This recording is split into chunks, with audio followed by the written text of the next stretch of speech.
தமிழுக்கும் தமிழ் சொந்தங்களுக்கும் அன்பு வணக்கம். நான் உங்கள் செல்வா.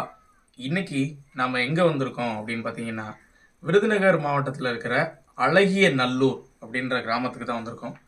இந்த கிராமத்தில் சுமார் 1000 ஆண்டுகளுக்கு முன்பு கட்டப்பட்ட ஒரு பழமையான கோவில் தற்போது முற்றிலுமே அழிஞ்சிருச்சு. அப்படிப்பட்ட ஒரு கோவிலில் தான் நம்ம இன்றைக்கி இருக்கோம். இந்த கோவிலில் என்ன சிறப்பு இருக்குது, இந்த கோவிலில் யார் கட்டினா, இதில் என்னென்ன இருக்குன்னு இந்த காணொலியில் நம்ம முழுமையாக பார்க்கலாம். வாங்க காணொலிக்குள்ளே போவோம்.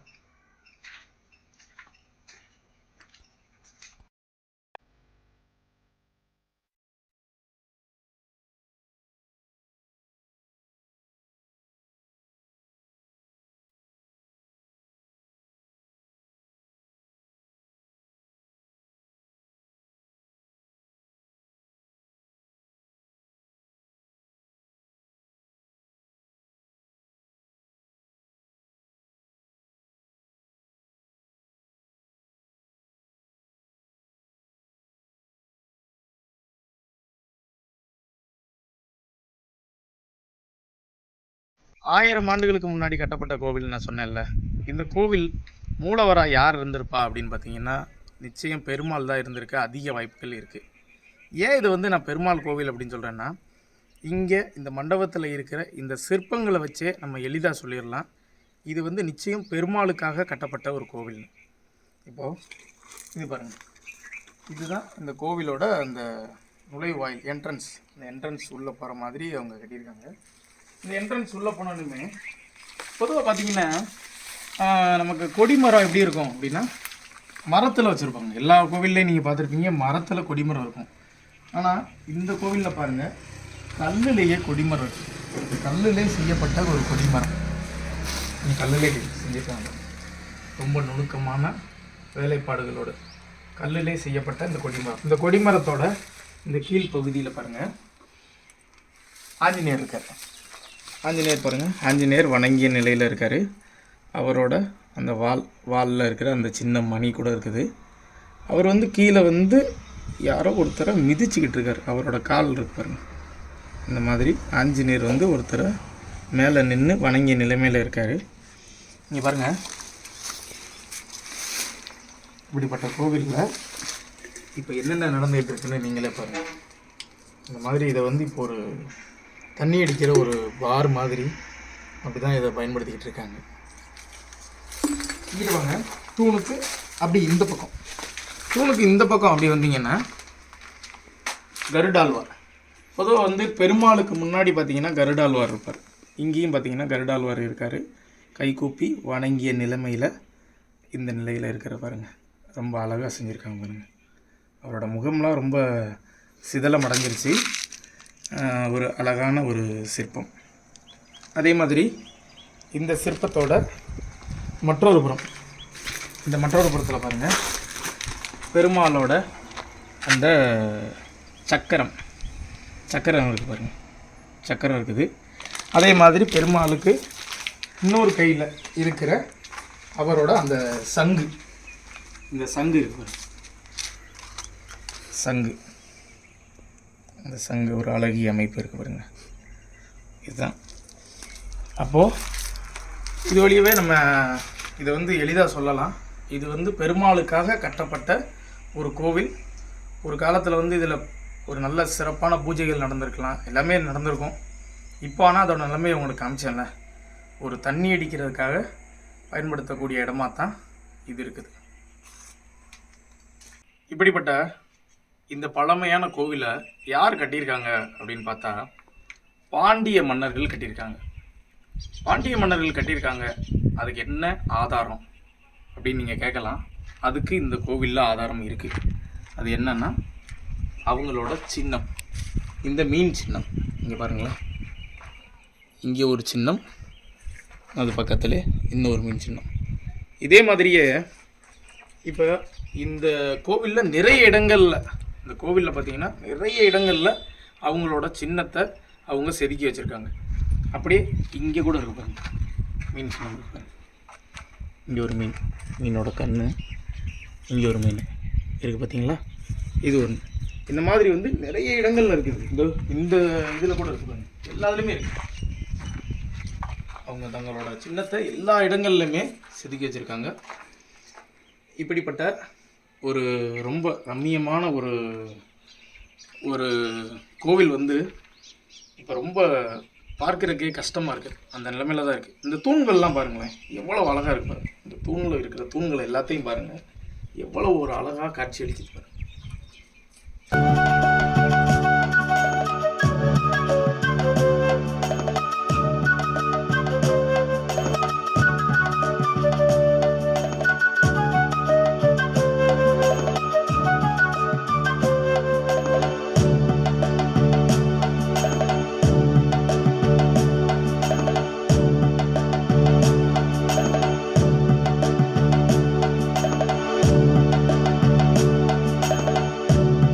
முற்கால பாண்டிய மன்னர்கள் இந்த கோவிலை கட்டியிருந்தாலும் அவங்களுக்கு பின்னாடி வந்த மதுரை நாயக்கர்கள், அதாவது திருமலை நாயக்கர் பார்த்தீங்கன்னா இந்த கோவிலுக்கு சில திருப்பணிகள் செஞ்சுருக்காரு.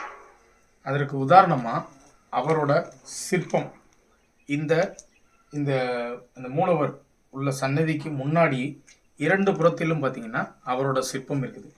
இங்கே பாருங்கள், அவரோட சிற்பம் இதுதான் அவரோட சிற்பம். அதில் பாருங்கள், வணங்கிய நிலையில், கைகுப்பி வணங்கிய நிலையில் இருக்கிறாரு. அவரோட அந்த நாயக்கர் கொண்டை, அவரோட அந்த திருநாமம், அப்புறம் பார்த்திங்கன்னா கழுத்தில் அணிகளை நனைஞ்சிருக்காரு.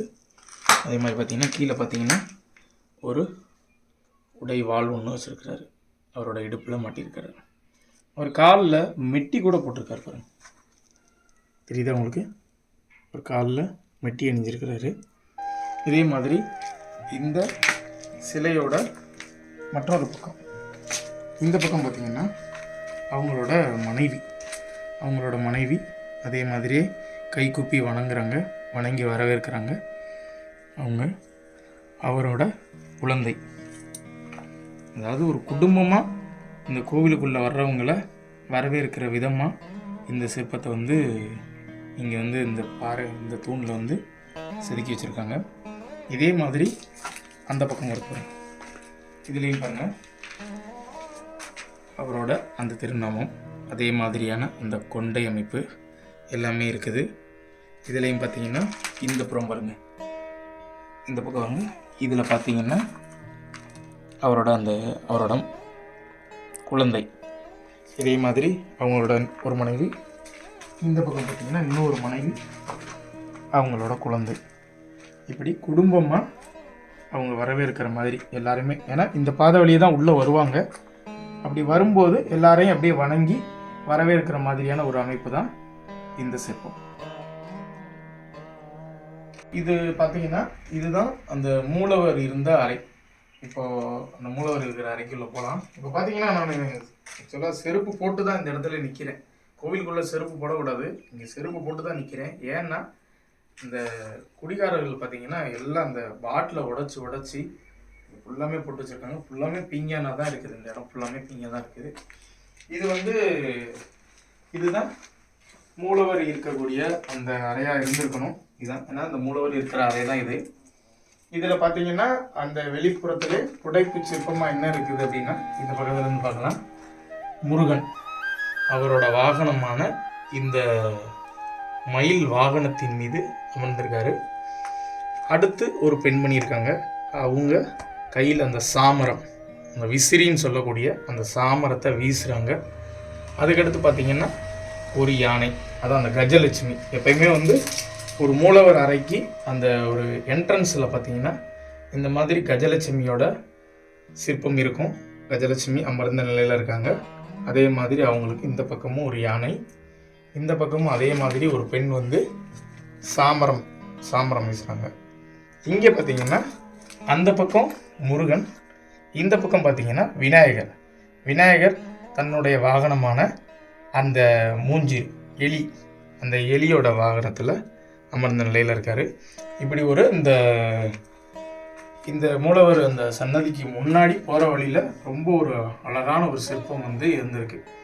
அப்புறம் நான் பாண்டிய மன்னர்களோட மீன் சின்னம் உங்களுக்கு காட்டினேன் பார்த்தீங்களா, அதே மாதிரியே ஒரு பெரிய மீன் சின்னம் வந்து இந்த மூலவருக்கு முன்னாடி உள்ள இடத்துல இங்கே பாருங்க, எவ்வளோ பெரிய மீன் பாருங்க, எவ்வளோ பெரிய மீன் பாருங்க, எவ்வளோ பெரிய மீன் வந்து இந்த இடத்துல பண்ணி வச்சிருக்காங்க. இங்கேயும் இருக்கு பாருங்க, இங்கேயும் அதே மாதிரி ஒரு பெரிய மீன் சின்னம். அப்போ இந்த இடத்துல வந்து பாண்டியர்கள் இந்த கோவிலை கட்டியிருக்காங்கன்றது நமக்கு தெரியுது.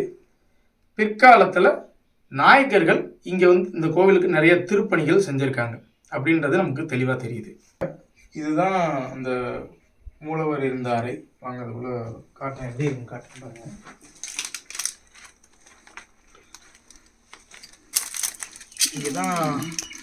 இங்கே தான் மூலவர் வந்து இருந்திருப்பார். இப்போ வந்து இந்த இடம் எப்படி இருக்கு பாருங்க, நீங்களே பாருங்க, எல்லாமே உடஞ்சிருச்சு, இங்கே எதுவுமே இல்லை. அப்படிப்பட்ட நிலைமையில தான் இந்த இடம் இருக்குது. இந்த சிலை எங்கே இருக்குது? இங்கே ஒரு சிலை இருந்திருக்கணும். இந்த சிலை இப்போ எங்கே இருக்குது அப்படின்னு தெரியலை. ஆனால் இதுதான் இந்த கோவிலோட தற்போதைய நிலைமை.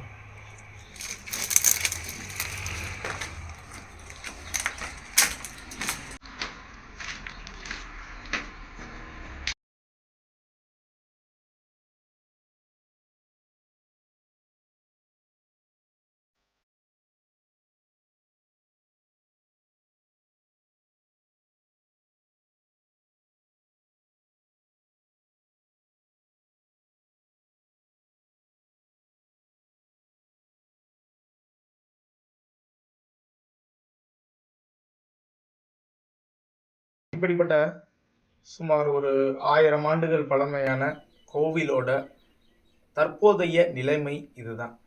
இந்த மாதிரி தான் இருக்குது. இந்த இடமே பார்த்திங்கன்னா கோவிலாக இருந்தது, தற்போது நான் சொன்ன மாதிரியே குடிமகன்களின் கூடாரமாகத்தான் இருக்குது. அந்த அளவுக்கு தான் இந்த கோவில் வந்து தற்போதைய நிலைமை இருக்குது. இந்த மாதிரி கோவில்களை நாம் கொஞ்சம் பாதுகாக்கணும். அதுக்கு முக்கியமாக அந்தந்த ஊர்க்காரங்க அதுக்கு சில விஷயங்கள் செய்யணும். அது வந்து அவங்க பண்ணணும்.